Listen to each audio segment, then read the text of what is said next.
وعلى آل سيدنا ومولانا محمد وبارك وسلم. الحمد لله رب العالمين والصلاة والسلام على سيد الأنبياء والمرسلين وعلى آله وأصحابه وأزواجه وذرياته ومن تبعهم بإحسان إلى يوم الدين. أعوذ بالله من الشيطان الرجيم. بسم الله الرحمن الرحيم.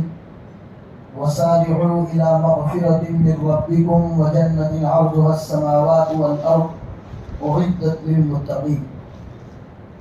وقال النبي صلى الله عليه وسلم بادروا بالأعمال الصالحة أو كما قال عليه الصلاة والسلام. صدق الله العظيم وصدق رسوله النبي الكريم ونحن على ذلك لمن الشاهدين والشاكرين والحمد لله رب العالمين. میرے محترم دینی بھائیو، اللہ تبارک و تعالیٰ کا شکر و کرم، اس کا احسان ہے کہ اس نے ہم سب کو رمضان المبارک کا مہینہ رحمتوں اور برکتوں کے ساتھ عطا فرمایا. اس مہینے میں جو بھی ٹوٹی پھوٹی ہماری دعا عبادتیں ہوئی، اللہ تعالیٰ اسے قبول فرمائے اور اسی رمضان کے مطابق نمازوں کی پابندی، قرآن کی تلاوت، ذکر و اذکار کی پابندی، بقیہ 11 مہینے ہمیں پابندی کے ساتھ اس میں لگنے کی توفیق عطا فرمائے. کیونکہ رمضان آتا ہی ہے پریکٹس کرانے کے لیے. رمضان کے مہینے میں آدمی جتنا پابندی کے ساتھ اپنے وقت کو گزارتا ہے، اللہ تبارک و تعالیٰ 11 مہینوں میں اسی روش کے مطابق وقت گزارنا اس کے لیے آسان فرما دیتے ہیں. رمضان کے مہینے میں ہر انسان کا یہ شوق ہوتا ہے کہ میں نماز پابندی کے ساتھ مسجد میں باجماعت پڑھوں، قرآن کی تلاوت کروں، ذکر و اذکار کروں، قرآن کی مجلسوں اور محفلوں میں بیٹھوں، دین کی باتوں کو سنوں. یہی ماحول 11 مہینے تک اگر انسان کے اندر پیدا ہو جائے تو انسان اپنے اللہ سے قریب ہو جائے. قرآن کریم کی جو آیت میں نے آپ کے سامنے تلاوت کی، اس میں اللہ تعالیٰ ارشاد فرماتے ہیں وَسَارِعُوا إِلَى مَغْفِرَةٍ مِّن رَّبِّكُمْ وَجَنَّةٍ عَرْضُهَا السَّمَاوَاتُ وَالْأَرْضُ أُعِدَّتْ لِلْمُتَّقِينَ. ایمان والوں سے اللہ فرماتے ہیں کہ تیزی کرو، جلدی کرو، تیزی سے دوڑو اِلَى مَغْفِرَةٍ مِّن رَّبِّكُمْ، تمہارے رب کی مغفرت تمہارا انتظار کر رہی ہے. وَسَارِعُوا إِلَى مَغْفِرَةٍ مِّن رَّبِّكُمْ، تمہارے رب کی مغفرت کی طرف تیزی سے چلو. وَجَنَّةٍ عَرْضُهَا السَّمَاوَاتُ وَالْأَرْضُ، اور اس جنت کی طرف تیزی سے دوڑو کہ جس کی چوڑائی آسمان اور زمین کے برابر. اُعِدَّتْ لِلْمُتَّقِينَ، یہ جنت اللہ نے متقیوں کے لیے تیار کر کے رکھی. ویسے آپ دیکھیے انسان کے بارے میں خود اللہ نے قرآن میں فرما دیا کہ انسان بڑا جلد باز ہے، ہر چیز کے اندر جلدی کرتا ہے. اسی لیے اللہ نے فرمایا وسارعوا، جلدی کرنی ہے تو نیکی کے کاموں کے اندر جلدی کرو، گناہ کے کام کے اندر جلدی کرنا، کیونکہ گناہ کے کام کرنے کے اندر انسان کے پاس کوئی رکاوٹ نہیں، وہ جب چاہے گناہ کا کام کر سکتا ہے. نیکی کے کام کے اندر رکاوٹیں بہت آ جاتی ہیں. کبھی انسان ارادہ کرتا ہے، تھوڑی دیر کے بعد ارادہ بدل جاتا ہے. کبھی انسان نیکی کے کام کرنے کا ارادہ کرتا ہے، بعد میں سست پڑ جاتا ہے، نیکی نہیں کر پاتا. یہ سوچتا ہے جوانی ہے چلو جانے دیتے ہیں، بعد میں بڑھاپا سوار ہو جاتا ہے اور وہ نیکی نہیں کر پاتا. تو نیکی کے کام کرنے میں رکاوٹیں بہت ساری، برائی کے کام کرنے میں کوئی رکاوٹیں نہیں. اس لیے انسان کے اس مزاج کو سامنے رکھتے ہوئے اللہ نے فرمایا کہ اے انسان تو نیکی کے کام میں جلدی کر. حالانکہ آپ دیکھیے جہاں پر جنازے کا مسئلہ آتا ہے تو جنازے کے بارے میں کہا گیا کہ جب اس کو کفن پہنا کے غسل کر کے تیار کر دیا جائے، جتنا جلدی ہو سکے اس کو قبرستان کے حوالے کرو. اس لیے کہ جو میت ہے وہ نیک ہیں، تو جنت کی نعمتیں اور قبر کے اندر جنت کی خوشبوئیں اس کا انتظار کر رہی ہے. کیوں تم اس کو روک کے رکھے ہو؟ اور اگر وہ میت اس کے علاوہ ہے تو گویا کہ وہ بوجھ ہیں، اس کو اس کی قبر کے حوالے کرو، اپنے گھر کے اندر کیوں رکھا ہوا؟ یہ میت کے بارے میں کہا گیا کہ جلدی کرو. بچہ جوان ہو جاتا ہے، بچی جوان ہو جاتی ہے، تو ان کی شادی کی فکر کے بارے میں قرآن اور اللہ کے رسول کی حدیثیں فرماتی ہیں کہ ان کاموں کے اندر جلدی کرو، اس میں دیری نہ کرو. اگر تمہارے دیری کرنے کی وجہ سے وہ گناہوں میں مبتلا ہو گئے تو ان گناہوں کا وبال تمہیں بھی بھگتنا پڑے. جہاں تک نماز کا مسئلہ ہے تو نماز کے بارے میں منع فرمایا کہ جب امام تکبیر کہیں تم وضو کر رہے ہو، تم یہ کہ جلدی جلدی رکعت پکڑ لوں تو وہاں سے تیزی سے دوڑ کے آؤ، منع فرمایا. تیزی سے نہیں آنا ہے، سکون سے آؤ. بخاری شریف کی روایت کہ آپ وضو خانے میں وضو کر رہے ہیں، آپ اس لیے جلدی کر رہے ہیں تاکہ میں رکعت پالوں، اور وہاں سے دوڑتے ہوئے آ رہے. فرمایا کہ نہیں، علیکم بالسکینہ، اپنے اوپر سکینہ اور وقار کو لازم پکڑو. رکعت جا رہی ہے، جانے دو. اگر اتنی فکر تھی تو تھوڑے جلدی آ جاتے. آپ کو رکعت پکڑنے کی اتنی فکر تھی تو تھوڑے جلدی آ جاتے. اب یہ جو ہے اس کو صرف فارمالٹی اور ڈرامہ بولیں گے، رکعت پکڑنے کا شوق نہیں بولیں گے اس کو، تاکہ امام کے سلام پھیرنے کے بعد 2 رکعت الگ سے پڑھنی نہ پڑے. تو یہ ہمارا لیزی پن ہے، سستی ہے. حدیث میں منع فرمایا، بخاری شریف کی روایت ہے کہ آپ علیکم بالسکینہ، اپنے اوپر سکون کو لازم پکڑو، اپنے اوپر سکون کو لازم پکڑو، آرام کے ساتھ آؤ. اور آ کر امام صاحب رکوع میں ہیں، اگر وہ کھڑے ہو جاتے ہیں سمیع اللہ لمن حمیدہ کہہ کے ہو جانے دو، آپ آرام سے اپنے صف کے اندر آؤ اور نماز کے اندر شامل ہو. پھر یہاں ایک بات اور بتا دوں، آپ جب مسجد میں آئے امام صاحب رکوع سے کھڑے ہو گئے تو کھڑے مت رہو. بعض آدمی اس لیے کھڑے رہتے ہیں کہ ابھی تو امام صاحب سجدے میں جائیں گے، سجدے کے بعد کیونکہ یہ رکعت تو میرے ہاتھ سے چھوٹ گئی اس لیے جانے دو. تب تک کھڑے کھڑے باتیں کرتے ہیں، موبائل میں تھوڑا ٹائم پاس کر لیتے. امام صاحب سجدے میں جائیں گے، دوسری رکعت کے لیے کھڑے ہوں گے تب شامل ہوں گے. اس میں بھی منع فرمایا کہ نہیں، نہ آتے ہی نماز میں شامل ہو جاؤ. بھلے یہ رکعت آپ کی چھوٹ گئی، امام صاحب سجدے میں ہیں، آپ سجدے میں چلے جاؤ. بھلے امام صاحب آخری سجدے میں، آپ آخری سجدے میں چلے جاؤ. امام صاحب اور رکعت کھڑے ہونے کا انتظار نہ کرو. کس کو پتا ہے کہ اس سے پہلے ہی موت آ جائے اور تم نماز سے محروم ہو جاؤ. حدیث میں اس طرح کی بات کہہ کے سمجھایا گیا ہمیں. تو ایمان والے کو یہ کہا گیا وَسَارِعُوا إِلَىٰ مَغْفِرَةٍ مِّن رَبِّكُمْ وَجَنَّةٍ عَرْضُهَا السَّمَاوَاتُ وَالْأَرْضُ. نیکی کا کوئی داعیہ، نیکی کا کوئی خیال تمہارے ذہن کے اندر، دماغ کے اندر پیدا ہو گیا، اس نیکی کو کرنے کے اندر جلدی کرو. کیوں؟ آپ کو نیکی کے کام سے روکنے کے لیے رکاوٹیں بہت آئے گی، برائی کے کام سے روکنے کے لیے رکاوٹیں نہیں آئے. مسجد میں آئے، شوق ہوا کہ یار 2 رکعت ابھی وقت ہے، سنت پڑھنا باقی ہے یا سنت پڑھ لی ہے ابھی بھی وقت ہے، 2 رکعت تحیۃ المسجد کی نیت سے خیال آیا فوراً پڑھ لو.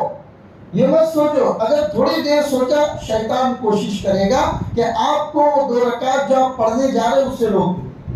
شیطان کا تو کام ہی، وہ انسان کا کھلا کھلا دشمن ہے. قرآن کریم میں، رسول پاک صلی اللہ علیہ وسلم کی حدیثوں میں بار بار انسان کو اس بات کی تائید کی گئی کہ یاد رکھو شیطان سے دوستی مت کرنا، وہ تمہارا کھلا ہوا دشمن ہے. جیب میں 5 روپیہ ہے، صدقہ کرنے کا خیال آیا فوراً کر دو، ورنہ شیطان وسوسے ڈالنا شروع کرے گا. یہ تو ہٹا کھٹا ہے، کما کے کیوں نہیں کھاتا ہے، چل کسی اور کو دوں گا. کسی اور کو دینے کے چکر میں وہ جو نیکی کا خیال آیا تھا وہ بھی نکل گیا. اب آئندہ وہ 5 روپیہ آپ کی جیب سے نکلے گا نہیں. اسی لیے قرآن کریم میں یہ بات ارشاد فرمائی گئی. صحابہ کا معمول دیکھیے، رسول پاک صلی اللہ علیہ وسلم نے ایسی پرورش کی تھی، ایسا تیار کیا تھا. ایک صحابی کے بارے میں، غزوہ احد کے بارے میں آتا ہے، ہاتھ میں کھجور لیے ہوئے. غزوہ احد کا ماحول ایک ایسا ماحول تھا، انتہائی بھوک کا ماحول ہے، ہاتھ میں کھجور کھانے کے لیے لیے ہوئے. اور حضور سے جا کر پوچھتے یا رسول اللہ، اگر میں اس جنگ میں شریک ہوں اور میں شہید ہو گیا تو میں کہاں جاؤں گا؟ حضور نے فرمایا سیدھے جنت میں جاؤ گے. روایت میں آتا ہے کہ وہ کھجور پھینک دی اور دشمنوں کے جھرمٹ کے اندر داخل ہو گئے، وہیں پر شہید ہو گئے. یہ جذبہ تھا. رسول پاک صلی اللہ علیہ وسلم نے جب بھی کوئی اعلان نیکی کے کام کے لیے نکالا، صحابہ اسی وقت اپنے آپ کو تیار کر دیتے تھے۔ کئی صحابہ نے بڑے بڑے بات دماغ میں آیا کہ یہ بات اللہ کے رسول کو چاہیے، اللہ کے رسول مدینہ والوں کو صدقہ کرنا چاہتے ہیں، کہا گھر جاؤں گا مشورہ کروں گا، اس وقت شاید شیطان دماغ میں کوئی اور بات ڈال دے گا، آ کر کہنے لگے یا رسول اللہ یہ بات آپ کو ہدیہ ہے، آپ چاہے مدینہ والوں پر صدقہ کرو یا جو بھی کرو۔ حضور نے کنویں کے خریدنے کی بات کی، حضرت عثمان غنی رضی اللہ تعالیٰ عنہ فوری طور پر یہودی کے پاس جا کے اس کنویں کی ڈیل کر کے آ گئے۔ حالانکہ یہودی نے پورا کنواں نہیں بیچا، کہا کہ میں آدھا کنواں بیچتا ہوں، آدھا میرا رہے گا، آدھا تمہارا۔ آدھا کنواں ہی لے کر حضور کے پاس آ گئے، یا رسول اللہ آدھا کنویں کا میں مالک ہوں، آپ جو چاہے اس کا استعمال کر سکتے ہو، مدینہ والوں کے لیے یہ کنواں صدقہ ہے، آپ ان کا پانی مدینہ والوں کو دلا سکتے۔ جب بھی نیکی کا خیال آیا فوراً، کیونکہ یہ انبیاء کی صفت، نبیوں کی صفت ہے۔ قرآن کریم کے 17ویں پارے کی آیت میں آپ کو پڑھو، انہم کانوا یسارعون فی الخیرات ویدعوننا رغبا ورہبا وکانوا لنا خاشعین۔ اس آیت سے پہلے اللہ نے بہت سارے نبیوں کا تذکرہ کیا، ان نبیوں کا تذکرہ کرنے کے بعد یہ آیت ارشاد فرمائی یہ وہ میرے بندے ہیں نبیوں کے بارے میں، اولئک یسارعون فی الخیر، کہ یہ لوگ بھلائی کے کاموں کے اندر تیزی سے دوڑتے ہیں، وَيَدْعُونَنَا رَغَبًا وَرَهَبًا، اور رغبت کے ساتھ امید کے ساتھ ہمیں پکارتے ہیں، وَكَانُوا لَنَا خَاشِعِينَ، اور یہ ہمارے معاملے میں بہت ڈرتے رہتے ہیں۔ یہ انبیاء کی صفت اللہ تبارک و تعالیٰ نے بیان، اسی لیے نیکی کا جب بھی جذبہ پیدا ہو میرے بھائیوں، اس کام کے اندر فوری طور پر جلدی کر لینا چاہیے۔ میں نے ایک روایت آپ کے سامنے پڑھی جس میں رسول پاک صلی اللہ علیہ وسلم نے فرمایا بادروا بالاعمال الصالحہ، نیکی کے کام کرنے کے اندر جلدی کرو، کفتن قطع اللیل المظلم، تمہارے اوپر ایسے فتنے آئیں گے جیسے کہ اندھیری رات کے ٹکڑے، یصبح الرجل مؤمنا ویمسی کافرا ویمسی مؤمنا ویصبح کافرا ویبیع دینہ بعرض من الدنیا۔ فرمایا ایسے فتنے تمہارے اوپر آئیں گے کہ آدمی صبح ایمان والا ہوگا شام کو کافر ہو جائے گا، شام کو ایمان والا ہوگا صبح کافر ہو جائے گا، وَيَبِيعُ دِينَهُ بِعَرَضٍ مِّنَ الدُّنْيَا، معمولی دنیا کے لیے اپنے دین کا سودا کر دے۔ یہ حالات آنے والے قیامت کی جو نشانیاں رسول پاک صلی اللہ علیہ وسلم نے ارشاد فرمائی ہیں کہ ایسے ایسے حالات، ایسے ایسے فتنوں کے اندر تم لوگ مبتلا ہوگے جیسے کہ آدمی صبح ایمان والا ہے شام کو کافر، شام کو ایمان والا ہے صبح کافر، اور معمولی دنیا کے لیے اپنے دین کا سودا کر لے، ارے اپنی قوم کا سودا کر دے، کیونکہ اس کو اپنا فائدہ صرف نظر آ رہا ہے۔ ایسے حالات آنے سے پہلے بادروا بالاعمال الصالحہ، نیکی کے کاموں کے اندر تیزی سے آگے بڑھو۔ اسی طریقے سے فرمایا اغتنم خمسا قبل خمس، 5 چیزوں سے پہلے 5 چیزوں کو غنیمت سمجھو۔ اللہ نے ابھی تندرستی دی ہے تو اس کی قدردانی کرو قبل اس کے کہ تم بیماری میں مبتلا ہو جائے، تمہارے پاس بیماری آ جائے اور اس وقت ہاتھ پہ ہاتھ دھرے بیٹھے رہو اور افسوس پڑھتے رہو اور یہ کہو کاش مجھے تندرستی ہوتی تو میں نمازیں پڑھتا، ذکر کرتا، قرآن کی تلاوت کرتا، اللہ کے راستے میں چلتا پھرتا دوڑتا، اور آج مجھے بیماری آ گئی۔ تو بیماری کے آنے سے پہلے، بیماری کے آنے کا انتظار نہ کرو، اللہ نے ابھی تندرستی دی ہے تو اس تندرستی کی قدر کرو۔ اسی طریقے سے جوانی کی قدر کر لو بڑھاپے کے آنے سے پہلے، اللہ نے ابھی جوانی دی، جوانی کے اندر جتنا چاہو عبادت کر سکتے ہو، ورنہ ایسا موقع آئے گا کہ آپ زمین پر سجدہ بھی نہیں کر سکو۔ ہاں، جو گھٹن کی بیماری میں مبتلا ہو گئے، دن بدن آج ہر 100 آدمی کے اندر سے 20 آدمی کو بیچاروں کو تکلیف ہو جاتی ہے، کرسیوں کے اوپر نماز پڑھنا، بیٹھ کر نماز نہیں پڑھ پاتے ہیں، زمین پر سجدہ نہیں کر پاتے ہیں، اللہ کے سامنے صحیح جھک نہیں پاتے ہیں، یہ بڑھاپا ہے۔ تو اس بڑھاپے کے آنے سے پہلے اگر اللہ نے ابھی جوانی دی ہے تو اس جوانی کی قدر کر لو، مالداری کی قدر کر لو غریبی کے آنے سے پہلے۔ اللہ نے ابھی تونگر بنایا، اللہ نے ابھی کسی کے سامنے ہاتھ پھیلانے والا آپ کو نہیں بنایا، اتنا کیفیبل بنایا ہے کہ آپ اپنا گزارا اچھے سے کر سکتے ہو، تو ان اوقات کی قدر کر لو۔ ورنہ جب غریبی کے اندر مبتلا ہو جاؤ گے اس وقت چاہے کتنا بھی رو گے اس وقت انسان کا رونا کوئی کام نہیں ہوگا، بلکہ غریبی کبھی کبھی آدمی کو کفر تک پہنچا دے گی۔ کاد الفقر ان یکون کفرا، جملہ ہے حدیث کا، کاد الفقر ان یکون کفرا، ایسی غریبی سے ہمیشہ اللہ سے پناہ مانگو، اللہ ایسی غریبی سے تو ضرور بچانا کہ جس غریبی کی وجہ سے مجھے کبھی اپنے نعوذ باللہ مجھے اپنے ایمان کا سودا کرنا ہو۔ کاد الفقر ان یکون کفرا، لہذا تندرستی کی قدر کرو بیماری کے آنے سے پہلے، جوانی کی قدر کرو بڑھاپے کے آنے سے پہلے، مالداری کی قدر کرو غریبی کے آنے سے پہلے، اور زندگی کی قدر کرو موت کے آنے سے پہلے۔ جب موت آ جائے گی تو اس وقت انسان کوئی اعمال کر ہی نہیں سکتا، بلکہ ان اللہ یقبل توبۃ العبد ما لم یغرغر، گرگرے کی جو حالت ہوتی ہے جس کو ہم نزا کی حالت بولتے ہیں، جب فرشتہ جان نکالنے کے لیے آتا ہے اس وقت بھی اگر توبہ کرو گے تو قبول نہیں ہوگی، اس وقت بھی اگر اعمال کرنے کی کوششیں کرو گے تو قبول نہیں ہوگی۔ ابھی وقت ہے، موت ہم پر سوار نہیں ہے، موت کے آنے سے پہلے پہلے ان چیزوں کی قدر کر۔ لہٰذا میرے بھائیوں، جو میں نے آیت قرآن کریم کی دو آیتیں پڑھی، رسول پاک صلی اللہ علیہ وسلم کی حدیث آپ کے سامنے پڑھی، یہ ہم لوگوں کو اسی بات کی تائید دیتا ہے۔ آپ دیکھیے صحابہ کے معاملات کو، حضرت ابوبکر صدیق رضی اللہ تعالیٰ عنہ جنہوں نے اپنا سب کچھ محمد رسول اللہ کے لیے قربان کر دیا۔ غزوہ احد کے موقع پر حضرت عمر فرماتے ہیں میرے گھر میں کچھ سامان رکھا ہوا تھا، میں نے سوچا کہ آج تو ابوبکر سے آگے بڑھنے کا موقع ہے، چنانچہ میں کافی سارا سامان آدھا گھر میں رکھا اور آدھا اٹھا کے اللہ کے رسول صلی اللہ علیہ وسلم کی خدمت میں لا کے رکھ دیا۔ حضور نے پوچھا عمر کیا لائے اور کیا چھوڑا؟ کہا یا رسول اللہ اب کی مرتبہ تو بہت سارا سامان میرے پاس ہے، آدھا سامان گھر میں چھوڑا ہے اور آدھا سامان آپ کی خدمت میں لے کے آیا ہے۔ اللہ کے رسول نے حضرت ابوبکر صدیق کو پوچھا ابوبکر کیا لائے؟ کہا یا رسول اللہ گھر میں جو بھی تھا سب اٹھا کے آپ کی خدمت کے اندر لے کر آ گیا۔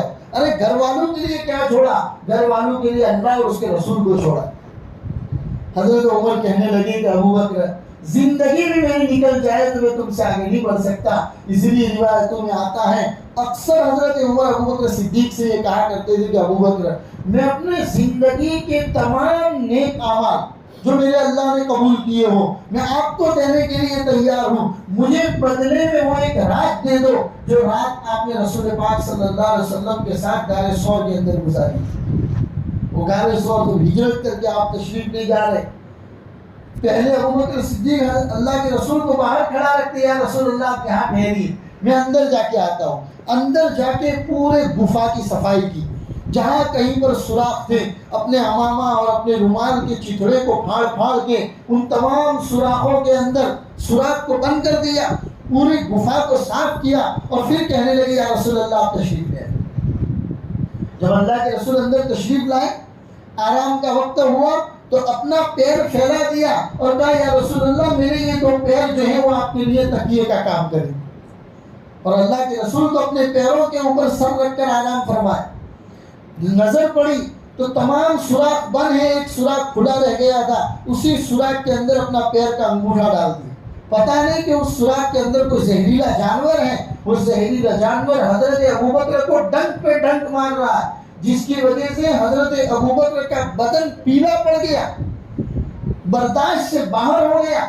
جب برداشت سے باہر ہو گیا لیکن اپنا پیر ہلا نہیں رہے کہ میرا پیر ہلانے کی وجہ سے کہیں رسول اللہ کو تکلیف نہ پہنچے اور حضور کی نیند میں خلل نہ آئے، اپنا پیر وہیں رکھا ہوا ہے۔ جب برداشت کے باہر ہو گیا اور آنکھوں سے آنسو نکل کر بہنے لگے، آنسو کا ایک قطرہ رسول پاک صلی اللہ علیہ وسلم کی رخسار مبارک کے اوپر گرا، حضور کی آنکھ کھل گئی۔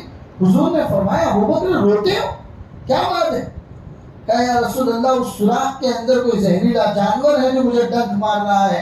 حضور نے جب دیکھا تو وہاں پر کوئی جانور نے کاٹا تھا، اللہ کے رسول نے اپنا لعاب مبارک اس جگہ کے اوپر لگا دیا، اور بعد میں صحابہ کو اس واقعے کو بیان کرتے ہوئے حضور نے فرمایا جس نے بھی مجھ پر احسان کیا ہے میں نے شاید سب کا حق ادا کر دیا ہے، ابوبکر کا حق تو اللہ ہی ادا کرے۔ حضور فرما رہے ابوبکر کا حق میں نے ادا نہیں کیا، ابوبکر کا حق تو اللہ ہی ادا کرے۔ تو وہ ایک رات تھی جو دار سور کے اندر اللہ کے رسول کے ساتھ گزاری تھی. حضرت عمر فرماتے تھے کہ ابوبکر میں زندگی کے تمام اعمال آپ کو دینے کو تیار ہوں, مجھے خالی وہ ایک رات جو آپ اللہ کے رسول کے ساتھ گزاری ہے مجھے دے دیجیے. کتنا نیکی کے اعمال, نیکی کے کام کے اندر تیزی سے دوڑتے ہیں. ایک روایت آپ کو سناؤں مسلم شریف کی. اللہ کے رسول صلی اللہ علیہ وسلم نے عصر کی نماز پڑھائی. عصر کی نماز پڑھانے کے بعد آپ نے جیسے ہی سلام پھیری, آپ تیزی سے مصلی کے اوپر سے اٹھ کر اپنے کسی بیوی کے کمرے میں تشریف لے گئے. صحابہ بے چین ہو گئے کہ کیا بات ہو گئی, ورنہ اللہ کے رسول کا معمول ہے کہ عصر کی نماز کے بعد تو آپ ہماری طرف منہ کر کے بیٹھتے ہیں اور کئی دیر تک اللہ کے رسول ذکر و اذکار کرتے رہتے ہیں. آج کیا بات ہو گئی؟ اللہ کے رسول تیزی سے اٹھ کے اپنے گھر کے اندر چلے گئے. تھوڑی دیر کے بعد آپ تشریف لائے, صحابہ کے چہرے بدلے ہوئے دیکھے تو حضور نے خود جواب دے دیا, میرے صحابہ تم لوگ فکر مند ہو گئے کہ میں تیزی سے دوڑ کے کیوں گیا. اصل میں صبح سے صدقہ کا کچھ مال آیا ہوا تھا اور میں اس کو تقسیم کر رہا تھا. ابھی عصر کی نماز پڑھنے کے لیے آیا, تب میرے دل میں یہ خیال آیا کہ ابھی سونے کا ایک ڈلا, سونے کا ایک ٹکڑا میرے گھر میں رکھا ہوا ہے.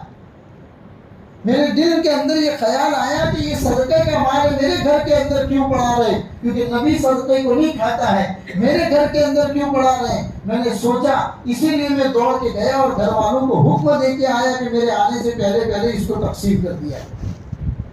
اب دیکھیے نیکی کے اعمال کے اندر رسول پاک صلی اللہ علیہ وسلم کتنی تیزی کا معاملہ فرما رہے کہ نماز کے بعد کے ذکر و اذکار آپ نے چھوڑ دیے. یہاں تک روایتوں میں آتا ہے کہ آپ لوگوں کو فلانگتے ہوئے وہاں پر کمرے میں تشریف لے گئے تاکہ جتنا ہو سکے یہ صدقے کا مال میرے گھر سے نکل کر مستحق تک پہنچ جائے. لہذا میرے بھائیوں, رمضان ہمیں اسی بات کی تعلیم دینے کے لیے آیا ہے.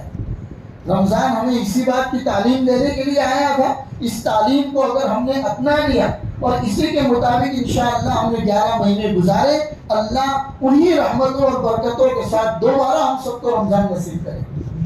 بس یہی ہے کہ نیکی کا جذبہ دل میں پیدا ہو, فوراً اسی وقت اس نیکی کے کام کو کر گزرو. مسجد میں آ گئے, 2 رکعت نماز پڑھنے کا ارادہ ہوا, فوراً پڑھ لو. صدقہ کرنے کا ارادہ ہوا, فوراً صدقہ کر لو. کسی کے ساتھ خیر خواہی کرنے کا ارادہ ہوا, فوراً کر لو. اس لیے کہ نیکی کا جذبہ جو دل میں ہوتا ہے وہ اللہ کا مہمان ہوتا ہے. اگر اس کی قدر کی تو مہمان رہے گا, اور اگر قدر نہیں کی تو وہ مہمان دوبارہ لوٹ کر آپ کے گھر میں نہیں آئے. یہ دنیا کا معمول ہے. مہمان کا اگر ویلکم صحیح کیا جائے تو دوبارہ آپ کے گھر وہ آتا ہے, اور اگر صحیح منہ سے اس کو بلایا نہ جائے, منہ چڑھا کر اس سے بات کی جائے تو مہمان دوبارہ نہیں آتا. تو نیکی کا جذبہ بھی اللہ کا مہمان, ہم سب کو اس کی قدر کرنی. اللہ تبارک و تعالیٰ یہ بات ہم سب کو سمجھنے کی اور قدردانی کی توفیق نصیب فرمائے. دوسری بات انشاءاللہ آئندہ جمعہ کو حج کے عنوان پر گفتگو کریں گے, لیکن آج آپ کو بتا دیں کہ جو لوگ صاحب نصاب ہیں, جن کے اوپر اللہ تبارک و تعالیٰ نے حج کو فرض کر دیا ہے, ان کی کوششیں یہ ہونی چاہیے کہ جتنا ہو سکے اتنا جلدی اس حج کی فرضیت کو ادا کریں. حج کے معاملے میں دیر نہ کریں میرے بھائی. یہ تمام چیزیں سوچنا کہ بیٹا بیٹیوں کی شادیاں کرواؤں گا پھر اس کے بعد حج پڑھوں گا, یا گھر بنانا ہے گھر بنا دوں گا پھر اس کے بعد حج پڑھوں گا, چھوٹا گھر تو ہے بڑا گھر بناؤں گا پھر اس کے بعد حج پڑھوں گا, یہ تمام کے تمام شیطان کی طرف سے آنے والے ہیلے ہیں, بہانے ہیں. ان تمام بہانوں کو سائڈ میں رکھتے ہوئے اللہ نے آپ کو اتنا مالدار بنایا, قرض آپ کے اوپر نہیں, آپ کے پاس اتنا روپیہ پیسہ ہے, آپ صاحب نصاب ہیں, آپ حج کے لیے جا سکتے ہیں, واپس آ سکتے ہیں. جا کر واپس آئیں تب تک اپنے گھر والوں کے لیے خرچے کا انتظام کر کے جا سکتے ہیں. یہ تمام چیزیں اگر آپ کے پاس ہیں تو سمجھ لو کہ آپ کے اوپر حج فرض ہو چکا. اب اس میں دیر نہیں کرنی چاہیے. یہ سوچنا کہ بھئی چلو ابھی جوانی ہے بعد میں کریں گے, ارے حج تو جوانی میں ہی کر لینا چاہیے. کیونکہ آپ پوچھئے جو لوگ حج میں پہنچتے ہیں بڑھاپا, ان کو مستقل بڑھاپا ستاتا ہے, اور اس وقت انسان افسوس کرتا ہے کاش 5 سال پہلے آ گیا ہوتا, 10 سال پہلے آ گیا ہوتا تو حج جیسی فرضیت کو صحیح معنوں میں ادا کر سکے. لہذا حج کے معاملے میں دیر نہ کریں. اللہ تبارک و تعالیٰ نے کیفیبل بنایا ہے تو کوشش کرو جتنا ہو سکے جلدی اپنے حج کو ادا کرنے کی کوشش کرو. اللہ تبارک و تعالیٰ اس کے اوپر ہم سب کو عمل کی توفیق عطا فرمائے. تیسری اہم اور ضروری بات ووٹنگ انشاءاللہ آئندہ مہینے کی 7 مئی کو گجرات کا ووٹنگ ہے، بلکہ آج سے ہندوستان کے اندر ووٹنگ کا سسٹم شروع ہو چکا. پہلے طبقے کا تو آج ہے کئی صوبوں کے اندر، آئندہ 7 مئی کو ہمارے گجرات کے اندر آئے. لہٰذا ووٹنگ جیسے معاملے کے اندر انسان کو تھوڑا چست ہونے کی ضرورت ہے. ہم بڑی سست قوم ہو گئی ہے میرے بھائی. شاید یوں سمجھتے ہیں کہ یہ پولیٹیکل ایشو ہے، یہ پولیٹیکل چیز ہے، دین کا اس کے ساتھ کوئی تعلق نہیں. آپ دیکھیے کہ ووٹ جو ہے وہ ایک گواہی، ووٹ جو ہے وہ ایک گواہی ہے. اگر میں اور آپ اپنے کسی کام کی وجہ سے، کاہلی، سستی، لیزیپن کی وجہ سے کسی جگہ پر ووٹ دینے کے لیے نہیں جا سکتے ہیں، پھر مجھے اور آپ کو کسی کے بارے میں بولنے کی اجازت نہیں ہے. لہٰذا اس معاملے میں جتنا ہو سکے چوکنا بنیے، چست بنیے، جاگرت ناگرک کے طور پر اس بات کو آپ ایکسیپٹ کریں اور کوشش کریں کہ 7 مئی سے پہلے اگر ہمارا کوئی پروگرام ہے، کوئی کاروباری مشن ہے، کہیں جانا ہے، کوئی سفر کرنا ہے، تمام کام کو ملتوی کریں. اپنا ابھی سے شیڈیول ایسا بنا دیں کہ 7 مئی کو چناؤ ہے تو اس دن مجھے کسی کام کے لیے نہیں جانا ہے، چاہے وہ کتنا اہم کام ہو، کیونکہ سب سے اہم کام یہی ہے کہ مجھے ووٹ دینا. لہٰذا اس کی فکر کریں. انشاءاللہ آئندہ بھی اس کے اوپر گفتگو ہوگی، لیکن اس کی فکر کریں. اس سے پہلے جو لسٹ تیار ہو کر آتا ہے پورا گھر کا، ہمارے گھر کے اندر جتنے افراد ہیں، خاص طور پر جو 18 سال تک ہو چکے ہیں اور جن کو ووٹ ڈالنے کی حکومت اجازت دیتی ہے، ان تمام لوگوں کے نام ہے کہ نہیں ہے، اس بات کی جاگرکتا ابھی لانے کی ضرورت ہے. ایسا نہیں کہ 7 مئی کو صبح اٹھ کے آپ اپنے ووٹنگ بوتھ کے اوپر جا رہے ہیں، لسٹ کے اندر نام نہیں ہے، پھر وہاں پر واگیلا کر رہے ہیں. وہاں پر واگیلا کرنے سے کوئی مطلب نہیں ہوگا. پھر لہذا ابھی سے کوشش کیجیے. ابھی ہمارے پاس وقت ہے، 15-17 دن کا ہمارے پاس وقت ہے. آپ کا جو بھی وارڈ کا قریب کا آدمی ہے، جس کو جو اس طرح کے کام کرتے ہیں، وہاں پر جا کر اپنا ووٹنگ لسٹ معلوم کیجیے. کوشش کیجیے. میں نے ہمارے گاؤں کا جیسے ہمارے پاس آیا، میں نے پورے گھر کے تمام افراد کا، یہاں تک کہ اس کا سیریل نمبر تک لے لیا کہ 1154 سے لے کر 1160 تک میرے گھر کے تمام افراد کا نام ہے. اس کا اسکرین شاٹ وغیرہ تمام چیزیں لے کر اس کو محفوظ کر کے ابھی سے رکھ دی. اسی لیے آپ کو یہ پیغام میں دے رہا ہوں، اس کی کوشش کریں. گھر کے ایک آدمی جس کے 18 سال عمر ہو چکی ہے، ایک آدمی کا بھی نام چھوٹنا نہیں چاہیے.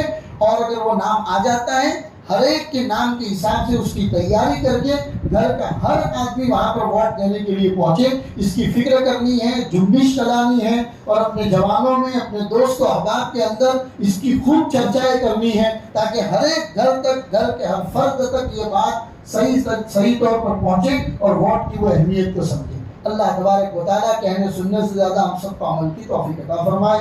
وصلی اللہ علی النبی الکریم وعلی آلہ واصحابہ اجمعین برحمتک یا ارحم الراحمین.